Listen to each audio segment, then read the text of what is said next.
Sir, ಈಗ ಕನಕದಾಸರ ಸಾಹಿತ್ಯದ ಮೇಲೆ ಹೊಸ ಸಂಶೋಧನೆ ಏನೇನಾಗಿದೆ ಸರ್? ಸರ್, ಈಗ ಕನಕದಾಸರ ಸಾಹಿತ್ಯ ಎಂತಹ ಅದ್ಭುತವಾಗಿರ್ತಕ್ಕಂಥ ಮತ್ತು ಎಷ್ಟು ವಿಶಾಲತೆ ಹೊಂದಿದೆ ಅಂದರೆ, ನಮಗೆ ಇನ್ನೂ ಕೂಡ ಕನಕದಾಸರ ಸಾಹಿತ್ಯ ಬಹಳ ಸಿಗಬೇಕಾಗಿದೆ. ನಾವೀಗ ಹೇಳ್ತೇವೆ ಕನಕದಾಸರು 316 ಕೀರ್ತನೆಗೆ ಸಿಕ್ಕಿದ್ದಾವೆ, ಆಮೇಲೆ ಮುಂಡಿಗೆಗಳು ಸಿಕ್ಕಿದ್ದಾವೆ, ಮತ್ತು ಈ ಕಾವ್ಯಗಳು. ಆದರೆ ಇನ್ನೂ ನಮಗೆ ಸಿಗಬೇಕಾಗಿರ್ತಕ್ಕಂಥದ್ದು ಕನಕದಾಸರ ಒಂದು ನರಸಿಂಹಸ್ತವ ಅಂತಕ್ಕಂಥ ಕೃತಿ ಮತ್ತು ವ್ಯಾಸ ಗಾನಾಮೃತ ಅಂತಕ್ಕಂಥ ಇನ್ನೂ ಒಂದು ಕೃತಿ ಸಿಗಬೇಕಾಗಿದೆ. ಇದನ್ನೆಲ್ಲನೂ ಕೂಡ ಹೊರತುಪಡಿಸಿ ಇನ್ನೊಂದು ಆಶ್ಚರ್ಯದ ಸಂಗತಿ ಏನಂದರೆ, ಕನಕದಾಸರ ಬಗ್ಗೆ ಮೊಟ್ಟ ಮೊದಲ PhD ಯಾವಾಗ ಆಯಿತು ಅಂತಕ್ಕಂಥ ಒಂದು ಪ್ರಶ್ನೆ ನನ್ನಲ್ಲಿ ಕಾಡ್ತಾಯಿತ್ತು. ಹಾಗೆ ಹುಡುಕ್ತಾ ಹೊಂಟಾಗ ಕರ್ನಾಟಕದಲ್ಲಿ ಬಹುಶಃ ಮೊಟ್ಟ ಮೊದಲು ರಾಜ್ ಪುರೋಹಿತ್ ಅವರು ಮೊದಲನೇ PhD ಅಂತ ಕಾಣಿಸುತ್ತದು, ಈಗ ಧಾರವಾಡ ಯೂನಿವರ್ಸಿಟಿಯಲ್ಲಿ. ಆದರೆ ಅದನ್ನು ಹೊರತುಪಡಿಸಿ ಮತ್ತೆ ಎಲ್ಲಾದರೂ ಕನಕದಾಸರ ಬಗ್ಗೆ ವರ್ಕ್ ಆಗಿದೆಯಾ ಅಂತಕ್ಕಂಥ ನಾನು ವಿಚಾರ ಮಾಡಿದಾಗ ನನಗೆ ಸಿಕ್ಕಿದ್ದು ಏನು ಅಂತ ಕೇಳಿದರೆ, 1935ರಲ್ಲಿ ಬನಾರಸ್ ವಿಶ್ವವಿದ್ಯಾಲಯಕ್ಕೆ ಒಬ್ಬರು ಸಂಸ್ಕೃತದಲ್ಲಿ PhD ಮಾಡ್ತಾರೆ. ಅವಾಗ ಹಂಗಾರೆ ಸ್ವಾತಂತ್ರ್ಯ ಪೂರ್ವದಾಗ ಆಯ್ತಲ್ರಿ, ನಿಮ್ಗೆ ಅವಾಗ ಯಾರು ಕಾನ್ವೊಕೇಶನ್ ಕೊಟ್ಟರು ಅಂತ ಕೇಳಿದೆ ನಾನು. ಅವರು ನಮ್ಗೆ ಹೊಯ್ಸರಾಯರು ಕಾನ್ವೊಕೇಶನ್ ಕೊಟ್ಟರು. ಅವರು ಆ ಬನಾರಸ್ ವಿಶ್ವವಿದ್ಯಾಲಯಕ್ಕೆ ಕನಕದಾಸರ ಸಾಹಿತ್ಯ ಕುರಿತು PhD ಮಾಡುವಾಗ ಯಾವುದೇ ವಾಹನವನ್ನು ಬಳಸದೆ ಮತ್ತು ಕಾಲಲ್ಲಿ ಚಪ್ಪಲಿ ಧರಿಸದೆ ಕರ್ನಾಟಕವನ್ನು ಅಡ್ಡಾಡಿ ಅವರು ಸಂಗ್ರಹ ಮಾಡಿರ್ತಕ್ಕಂಥ ಕೀರ್ತನೆಗಳು ಎಷ್ಟು ಕೇಳಿದ ಅಂದರೆ 1300 ಕೀರ್ತನೆಗಳನ್ನು ಸಂಗ್ರಹ ಮಾಡ್ತಾರೆ. ಆದರೆ ನಮಗೀಗ ಸಿಕ್ಕಿರ್ತಕ್ಕಂಥವು ಬರೀ 300 ಕೀರ್ತನೆ ಕನ್ನಡ ಮತ್ತು ಸಂಸ್ಕೃತ ಇಲಾಖೆಯಿಂದ ಪ್ರಕಟಗೊಂಡಿದ್ದು. ಮತ್ತು ಆಮೇಲೆ ಇತ್ತೀಚೆಗೆ TS ನಾಗರತ್ನ ಮೇಡಮ್ ಅವರು ಮತ್ತೊಂದಿಷ್ಟು ಕೀರ್ತನೆಗಳನ್ನು ಸಂಗ್ರಹಿಸಿ ಒಂದಿಷ್ಟು ಕೀರ್ತನೆ ಮಾಡಿದೆ. ಆದರೆ ಆಮೇಲೆ ಲಕ್ಷ್ಮೀಕಾಂತ್ ಪಾಟೀಲ್ರು ಒಂದಿಷ್ಟು ಕೀರ್ತನೆಯನ್ನು ಸಂಗ್ರಹ ಮಾಡಿದ್ದಾರೆ. ಇನ್ನೂ ಆಶ್ಚರ್ಯದ ಸಂಗತಿ ಏನಂದರೆ, ಏನು ಅವರು ಬನಾರಸ್ ವಿಶ್ವವಿದ್ಯಾಲಯಕ್ಕೆ PhD ಮಾಡಿದಾರಲ್ಲ, ಅವರಿಗೆ ನಮ್ಮ ಕರ್ನಾಟಕದಲ್ಲೇ ಇದ್ದಾರೆ. ಅವರು KS ನಿತ್ಯಾನಂದ್ ಅಂತೇಳಿ ಅವರು ಸ್ವಾಮೀಜಿ, ನಾಥಪಂಥ ಸ್ವಾಮೀಜಿಯವರು. ಅವರು ಹೇಳಿದ ರೀತಿ ಈಗಾಗಲೇ ನನ್ನ ಹತ್ರ ಕನ್ನಡ ಮತ್ತು ಸಂಸ್ಕೃತಿ ಇಲಾಖೆಯಿಂದ ಪ್ರಕಟಗೊಂಡಿರ್ತಕ್ಕಂಥ 316 ಕೀರ್ತನೆಗಳನ್ನು ಬಿಟ್ಟು ಒಂದಿಷ್ಟು ಬೇರೆ ಬೇರೆ ಕಡೆ ಪ್ರಕಟಗೊಂಡದ್ದು ಮತ್ತು ಅಪ್ರಕಟಿತ ಇದ್ದಿರ್ತಕ್ಕಂಥ ಕೃತಿಗಳನ್ನು ಸೇರಿಸಾಗ 100 ಚಿಲ್ಲರ ಕೀರ್ತನೆಗಳು ಸಿಕ್ಕಿದ್ದಾವೆ. ಮತ್ತು ಕನಕದಾಸರ ಬಗ್ಗೆ ಬರೆದಿರ್ತಕ್ಕಂಥವರು ಬೇರೆ ಬೇರೆ ಕನಕದಾಸರ ಬಗ್ಗೆ ಬರೆದಿರ್ತಕ್ಕಂಥ ಕೀರ್ತನೆಗಳು ಸಿಕ್ಕಿದ್ದಾವೆ. ಇನ್ನೂ ಒಂದು ಆಶ್ಚರ್ಯದ ಸಂಗತಿ ಏನಂದರೆ, ನಮ್ಮಲ್ಲಿ ಈ ಸುನೀತ ಅಂತಕ್ಕಂಥದ್ದು ಅಂದರೆ ಏನು ಸಾನೆಟ್ಸ್ ಅಂತೇಳಿ ಅಂತ ಕರಿತೀವಿ, ಈ ಸಾನೆಟ್ಸ್ಗಳು ವಿದೇಶದಿಂದ ಕನ್ನಡಕ್ಕೆ ಬಂದು ಅಂತೇಳಿ ಅಂಥೇಳಿ ಇಲ್ಲಿವರೆಗೆ ವಿದ್ವಾಂಸರು ನಂಬ್ಕೊಂಡು ಬಂದಿದ್ದಾರೆ. ಆದರೆ 16ನೇ ಶತಮಾನದಲ್ಲೇ ಕನಕದಾಸರು ಈ ಸುನೀತಗಳನ್ನು ಬರೀತಾರೆ. ಈಗಾಗಲೇ ಅವು ಲಕ್ಷ್ಮೀಕಾಂತ್ ಪಾಟೀಲ್ ಸರ್ ಹತ್ರ ಸುಮಾರು 78 ಸಾನೆಟ್ಸ್ಗಳು ಇದ್ದು, ಅದರಲ್ಲಿ ಅವರು 76 ಶುದ್ಧ ಪಾಠ ಮಾಡಿದ್ದಾರೆ. ದುರ್ದೈವ ಸಂಗತಿ ಏನಂದರೆ, ಆ ಬುಕ್ಸ್ ಪ್ರಕಟಗೊಳ್ಳೋ ಹಂತದಲ್ಲಿತ್ತು, ಅವರು ಪಾಪ ತೀರ್ ಹೋದರು ಅಂಥ ಒಬ್ಬ ವಿದ್ವಾಂಸರು. ಈ ಹಿನ್ನೆಲೆಯೊಳಗೆ ಅನೇಕ ಕನಕದಾಸರ ಸಾಹಿತ್ಯ ಇನ್ನೂ ನಮಗೆ ಸಿಗಬೇಕಾಗಿದೆ ಮತ್ತು ಸಿಗ್ತಾ ಇದೆ. ಕನಕದಾಸರ ಒಂದು ಪ್ರತಿಭೆ ಹೆಂಗಿತ್ತು ಅಂತಂದರೆ, ಒಂದು ಸಣ್ಣ ವಿಷಯವನ್ನು ಕೂಡ ಬಹಳ ಅದ್ಭುತವಾಗಿ ಹೇಳ್ತಕ್ಕಂಥ ಅವರ ಪ್ರತಿಭೆ ಈ ಸಾಮಾನ್ಯವಾಗಿ ಎಲ್ಲರಿಗೂ ಕೂಡ ಗೊತ್ತಿದ್ದಿರ್ತಕ್ಕಂಥದ್ದು. ಮರವ ನುಂಗುವ ಪಕ್ಷಿ ಮನೆಯೊಳಗೆ ಬಂದಿದೆ, ಇದರ ಕುರುಹ ಪೇಳಿ ಕುಳಿತಿರುವ ಜನರು. ಒಂಟಿ ಕೊಂಬಿನ ಪಕ್ಷಿ ಒಡಲೊಳಗೆ ಕರುಳಿಲ್ಲ, ಗಂಟಲು 3 ಉಂಟು ಮೂಗು ಇಲ್ಲ. ಕುಂಟು ಮನುಜನ ತೆರದಿ ಕುಳಿತಿಹುದು ಮನೆಯೊಳಗೆ, 8-10 ಭಕ್ಷ್ಯ ಭಕ್ಷಿಪುದು. ನಡು ನೆತ್ತಿಯಲ್ಲಿ ಬಾಯಿ ಅಡವಿಯಲ್ಲಿ ಹುಟ್ಟುವುದು, ಕಂಜವದನೆಯರ ಕರದಲ್ಲಿ ನಲಿದಾಡುವುದು. ಇಂತಹ ಅದ್ಭುತವಾಗಿರ್ತಕ್ಕಂಥ ವಿಷಯಗಳನ್ನ ಹೇಳ್ತಾ ಏನಿದು ನಾವು ಅಂತೇಳಿ ಒಂದು ಆಲೋಚನೆ ಮಾಡಿದಾಗ ನಮಗೆ ಕೊನೆಯಲ್ಲಿ ಸಿಗೋದು ಏನು ಅಂತ ಕೇಳಿದರೆ, ಅವರು ಯಾವ ವಿಷಯವನ್ನು ಕುರಿತು ಈ ರೀತಿ ಹೇಳಲು ಹೊಂಟಿದ್ದಾರೆ ಅಂದರೆ, ಬೀಸುವ ಕಲ್ಲಿನ ಕುರಿತು ಈ ರೀತಿ ಹೇಳ್ತಾರೆ. ಇದೊಂದು ಕನಕದಾಸರ ಮುಂಡಿಗೆ. ಅದಕ್ಕೆ ಹೇಳಿದ್ದು, ಕನಕ ನನ್ನ ಕೆನಕ ಬೇಡ, ಕೆನಕಿ ತೆನಕ ಬೇಡ ಅಂತ. ಕನಕದಾಸರ ಸಮಕಾಲೀನದಲ್ಲಿ ಹರಿ ಮತ್ತು ಹರರ ಬಗ್ಗೆ ಭೇದವಾಗಿರ್ತಕ್ಕಂಥ ಕಲ್ಪನೆ ಇತ್ತು. ಅಂದರೆ ಹರಿನ ಬೇರೆ ಹರನ ಬೇರೆ ಅಂತಕ್ಕಂಥ ಒಂದು ಪರಿಕಲ್ಪನೆ ಇದ್ದು, ಆ ಹಿನ್ನೆಲೆಯಲ್ಲಿ ಸಮಾಜದಲ್ಲಿ ಸಾಕಷ್ಟು ಅಹಿತಕರ ಘಟನೆಗಳಿಗೆ ಅವಕಾಶ ಮಾಡಿಕೊಟ್ಟಿತ್ತು. ಇದಕ್ಕೆ ಅನೇಕ ಐತಿಹಾಸಿಕ ದಾಖಲೆಗಳು ಕೂಡ ಇದ್ದಾವೆ. ಆ ಹಿನ್ನೆಲೆಯಲ್ಲಿ ಕನಕದಾಸರು ಬಹಳ ದೊಡ್ಡ ಒಂದು ಸಂದೇಶವನ್ನು ಜನರಿಗೆ ಬಿತ್ತಲಿಕ್ಕೆ ಹೋಗ್ತಾರೆ. ಏನು ಅಂತ ಕೇಳಿದರೆ, ಹರಿಹರ ರೇಖಸ್ಥರು ಈ ಭುವಿಗೆ ಅಂತಕ್ಕಂಥ ಒಂದು ಸಂದೇಶವನ್ನು ಹೇಳ್ತಾರೆ ಒಂದು ಕೀರ್ತನೆಯಲ್ಲಿ. ಅದಲ್ಲದೆ ಇನ್ನೊಂದು ಕೀರ್ತನೆಯನ್ನು ಬರೀತಾರೆ, ಬಹಳ ಅದ್ಭುತವಾಗಿರ್ತಕ್ಕಂಥ ಕೀರ್ತನೆ. ಯಾವುದು ಅಂತ ಕೇಳಿದರೆ, ಎನಗುವಾನೇ ದೇವಾ ನಿನಗುವಾನೇ, ಎನಗುವಾನೇ ದೇವಾ ನಿನಗುವಾನೇ, ಹರಿಹರ ಭೇದವ ಮಾಡಿದವಗ ದೇವರಾನೇ, ಎನಗುವಾನೇ ದೇವಾ ನಿನಗುವಾನೇ, ಹರಿಹರ ಭೇದವ ಮಾಡಿದವಗೆ ದೇವರಾನೇ, ಹರಿಯೇ ಹರನಂದರಿಯದಿದ್ದರೆ ನನಗುವಾನೇ, ಹರಿಹರ ಭೇದವ ನಳಿಸದಿದ್ದರೆ ನಿನಗುವಾನೇ, ಹಣಿಕಿ ನೋಡಿ ಹಾಸ್ಯ ಮಾಡಿ ಅಣಕಿಸಿದ ಜನಕ್ಕೆ ನೀನು ಹೆಣದ ಮನೆಯ ತೋರಿಸದಿದ್ದರೆ ನಿನಗುವಾನೇ, ಆ ಆ ಎನಗುವಾನೇ ದೇವಾ ನಿನಗುವಾನೇ. ಈ ರೀತಿಯಾಗಿರ್ತಕ್ಕಂಥ ಕೀರ್ತನೆಯಲ್ಲಿ ಕೊನೆಯ ಚರಣದಲ್ಲಿ ಬಹಳ ಅದ್ಭುತವಾಗಿರ್ತಕ್ಕಂಥ ಮಾತು ಹೇಳ್ತಾರೆ.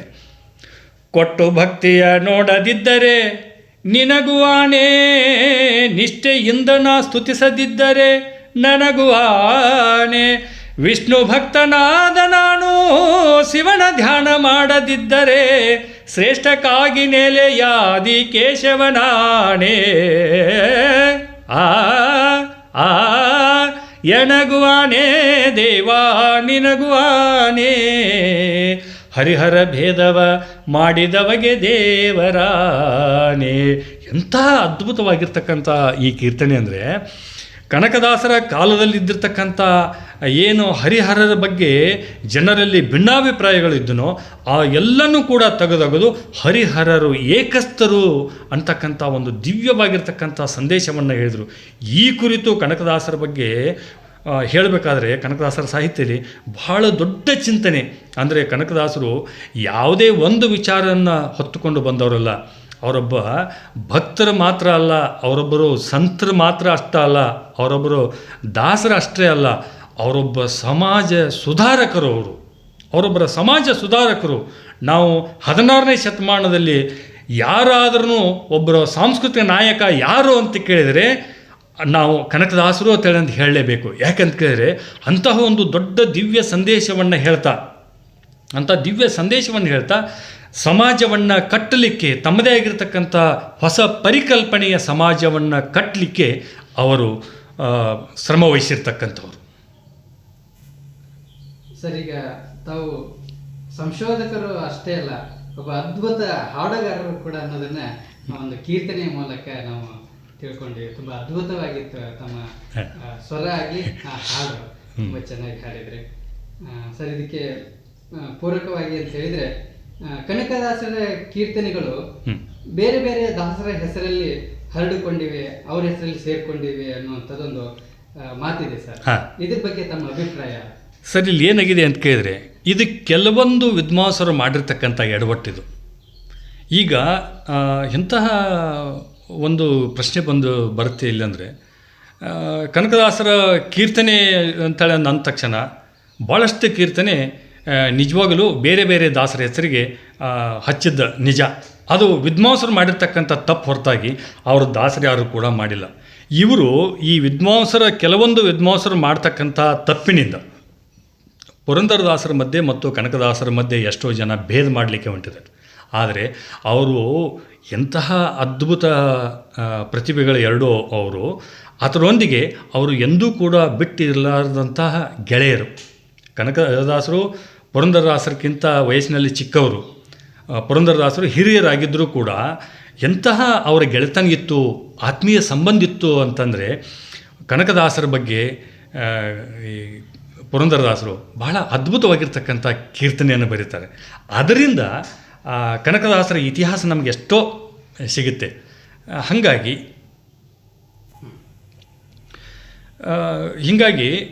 ಈ ಪುರಂದರದಾಸರು ಮತ್ತು ಕನಕದಾಸರ ಮಧ್ಯೆ ಬಹಳ ಅವಿನಾಭಾವ ಸಂಬಂಧ ಇತ್ತು. ಅವರು ಕನಕದಾಸರ ಬಗ್ಗೆ ಅದ್ಭುತವಾಗಿರ್ತಕ್ಕಂಥ ಕೀರ್ತನೆಗಳನ್ನು ಬರೆದಿದ್ದಾರೆ. ಅವ್ರದ್ದೊಂದು ಇತ್ತೀಚೆಗೆ ಒಂದು ಸಣ್ಣ ಒಂದು ಉಗಾಬಗು ಸಿಕ್ಕಿದೆ. ಏನು ಅಂತ ಕೇಳಿದ್ರೆ, ಕನಕರನ್ನು ಕುರುಬ ಕವಿ ಎಂದು ಹಳೆಯದಿರಿ, ಕನಕರಲ್ಲಿ ಪುರಂದರ ವಿಠಲ ಅನವರತ ನೆಲಸಿಹನು ಅಂತಕ್ಕಂಥ ಮಾತನ್ನು ಹೇಳ್ತಾರೆ. ಎಂತಹ ಅವಿನಾಭಾವ ಸಂಬಂಧ ಇತ್ತು. ಇದಕ್ಕೆ ಅವರ ಗೆಳೆತನ ಹೆಂಗಿತ್ತು ಅನ್ನೋದಕ್ಕೆ ದಾಸ ಸಾಹಿತ್ಯದಲ್ಲಿ ಅನೇಕ ಜನ ವಿದ್ವಾಂಸರು ಅಶ್ವಿನಿ ದೇವತೆಗಳ ಥರ ಕನಕ ಪುರಂದರರು ಅಂತ ಹೇಳ್ಕೊಂಡು ಬಂದಿದ್ದಾರೆ. ಇನ್ನೂ ಒಂದು ಆಶ್ಚರ್ಯದ ಸಂಗತಿ ಅಂದರೆ, ಬಹುಶಃ ಕನಕದಾಸರು ತೀರಿಕೊಂಡು ಒಂದು 200 ವರ್ಷದ ಆಸ್ಪಾಸಿನಲ್ಲಿನೇ ಮೈಸೂರು ಅರಸರು ಈ ಹಲಗೆ ಮೇಲೆ ಒಂದು ಪೇಂಟಿಂಗ್ ಮಾಡಿಸ್ತಾರೆ. ಅದು ಕನಕದಾಸರ ಬಗ್ಗೆ ಮೊಟ್ಟ ಮೊದಲ ಚಿತ್ರ ಇರಬಹುದು. ಅದು ಎಂಥ ಅದ್ಭುತ ಚಿತ್ರ ಇದೆ ಅಂದರೆ, ಒಂದು ಕಡೆ ಪುರಂದರದಾಸರು, ಇನ್ನೊಂದು ಕಡೆ ಕನಕದಾಸರು ಇದ್ದಾರೆ. ಅಲ್ಲಿ ಆಶ್ಚರ್ಯ ಏನು ಅಂತ ಕೇಳಿದ್ರೆ, ಅದರಲ್ಲಿ ಅವರ ಗೆಳೆತನದ ಸಿಂಬಾಲಿಕ್ ಆಗಿ 2 ಹಕ್ಕಿಗಳನ್ನು ಕೊಟ್ಟಿದ್ದಾರೆ. ಬಹಳ ಅದ್ಭುತವಾಗುತ್ತೆ. ಅದನ್ನು ಆ ಪೇಂಟಿಂಗ್ ಈಗಲೂ ಕೂಡ ನಾವು ನೋಡ್ಬೋದು. ಅದನ್ನು ಈ ಧರ್ಮಸ್ಥಳದ ಮಂಜುಷಾ ಮ್ಯೂಸಿಯಮಲ್ಲಿದೆ. ಅಲ್ಲಿ ಹೇಗೆ ಹೋಯ್ತು ಅಂತ ಕೇಳಿದರೆ, ಈ ಹೆಸರಾಂತ ಚಿತ್ರಕಲಾವಿದರಾಗಿರ್ತಕ್ಕಂಥ PR ತಿಪ್ಪೇಸ್ವಾಮಿ ಸರ್ ಅವ್ರ ಸಂಗ್ರಹದಲ್ಲಿ ಇದ್ದಿರ್ತಕ್ಕಂಥದ್ದನ್ನು ಅವರಲ್ಲಿ ಕೊಡ್ತಾರೆ. ಅದನ್ನು ನೋಡ್ಬೋದು. ಹೀಗಾಗಿ ಈ ಕೀರ್ತನೆಗಳು ಬೇರೆ ಬೇರೆ ದಾಸರ ಹೆಸರಿಗೆ ಅವು ಹೋಗಿದ್ದಾವೆ. ಇದಕ್ಕೆ ಸಾಕ್ಷಿಯಾಗಿ ಕನ್ನಡದ ಹೆಸರಾಂತ ವಿದ್ವಾಂಸರಾಗಿರ್ತಕ್ಕಂಥ ಹಂಪಣ ಅವರು ಕನಕದಾಸರ ಕೀರ್ತನೆಗಳ ಕಳುವು ಅಂತಕ್ಕಂಥ ಒಂದು ಲೇಖನ ಬರೀತಾರೆ. ಅದರೊಂದಿಗೆ ಪ್ರೊಫೆಸರ್ ಸುಧಾಕರ್ ಅವರಂತೂ ಕನಕದಾಸರ ಬಗ್ಗೆ ಬಹಳ ದೊಡ್ಡ ಕೆಲಸ ಮಾಡಿರ್ತಕ್ಕಂಥವ್ರು.